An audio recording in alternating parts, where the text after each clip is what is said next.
Здравствуйте, в эфире новости спорта, в студии Власий Сергеев. Якутские борцы вольного стиля завоевали 3 медали международного турнира в Киеве. Как сообщает «Спорт Якутии», в весовой категории до 57 килограммов хозяином серебряной награды стал Владислав Андреев, выступающий за команду Республики Беларусь. Якутянин выиграл 3 схватки и вышел в финал турнира, где уступил украинцу Тарасу Марковичу. В весе до 61 килограмма состоялся якутский финал, в котором встретились Андрей Бекренев, защищающий цвета Беларуси, и Николай Хлопков из команды Румынии.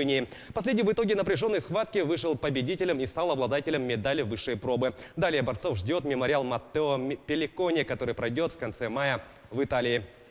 4 легкоатлета из Якутии взошли на пьедестал почета международного турнира по горному бегу в Кыргызстане. Спортсмены сейчас проходят учебно-тренировочные сборы в Среднегорье рядом с городом Чолпон-Ата в рамках подготовки к играм народов Якутии, сообщает «Спорт Якутии». Массовый забег прошел на дистанции 10 километров в ущелье Ала-Арча, недалеко от Бишкека. Участие в старте приняло более 800 человек из России, Франции, Германии, Южной Кореи, Узбекистана и других стран. Из якутян в своих возрастных категориях обладателями медалей стали Максим Гоголев, который занял 1-е место, и Василий Спиридонов, финишировавший 2-м. Среди женщин серебро у Александры Митиной и бронза у Анастасии Степановой.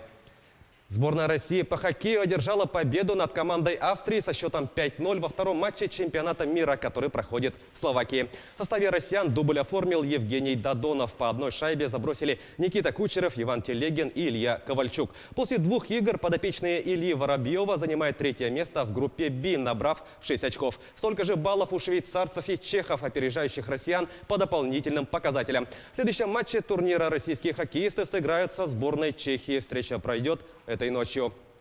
Бостон на своем льду обыграл Каролину со счетом 6-2 в матче полуфинальной серии плей-офф Национальной хоккейной лиги. В составе победителей 2 заброшенными шайбами отметился Мэтт Гризлик. По одному взятию ворот провели Джейк Дебраск, Коннор Клифтон, Дэвид Бейкс и Дентон Хайнен. У гостей голы забили Джастин Уильямс и Тиува Теревяйнен. Счет серии до 4 побед стал 2-0 в пользу Бостона. 3-й матч финала Восточной конференции пройдет на площадке Каролины 16 мая. Санкт-Петербургский «Зенит» одержал победу над московским ЦСКА со счетом 3-1 в домашнем матче 28-го тура чемпионата России по футболу. Встреча, прошедшая на стадионе «Газпром-Арена», завершилась со счетом 3-1. В составе «Зенита» с забитыми мячами отметились Себастьян Дриусси, на его счету дубль, и Эмилиано Ригони. У проигравших отличился Иван Обляков. В турнирной таблице чемпионата «Зенит», обеспечивший себе чемпионство еще в прошлом туре, занимает 1-е место, набрав 61 очко. ЦСКА идет 5-м, имея в активе 45 баллов. В следующем туре «Зенит» 19 мая в гостях сыграет с Ростовом. ЦСКА днем ранее примет Ахмат.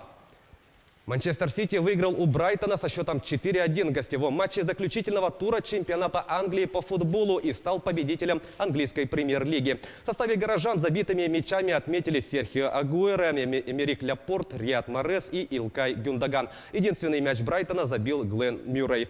В параллельном матче Ливерпуль обыграл Вулверхэмптон со счетом 2-0. В турнирной таблице клуб из Манчестера набрал 98 очков, Ливерпуль – 97. Сити стал чемпионом Англии в 6-й раз в истории. Также в текущем сезоне клуб выиграл Суперкубок страны и Кубок лиги. Российский гандбольный клуб «Ростов-Дон» проиграл венгерскому «Дьору» в финальном матче женской лиги чемпионов. Встреча, прошедшая в Будапеште, завершилась со счетом 25-24. Венгерский клуб стал победителем Лиги чемпионов 3-й раз подряд. В прошлом сезоне «Ростов-Дон» уступил в полуфинале турнира македонскому «Вардару», а позднее проиграл румынскому «Бухаресту» в матче за 3-е место. Команда из Ростова-на-Дону является 4-кратным чемпионом России, 8-кратным обладателем Кубка страны и 4-кратным обладателем Суперкубка России. Серб Новак Джокович одержал победу над греком Стефаносом Циципасом в финальном матче турнира Ассоциации теннисистов-профессионалов, который проходил в Мадриде. Встреча завершилась со счетом 6-3, 6-4 в пользу 31-летнего серба, который является 1-й ракеткой мира. Джокович завоевал свой 74-й титул ATP в карьере. Серб является 15-кратным победителем турниров серии «Большого шлема». В составе сборной Сербии он стал обладателем Кубка Дэвиса. Также в его активе бронзовая медаль в одиночном разряде на Олимпиаде 2008 года в Пекине. Это были новости спорта. Всего доброго!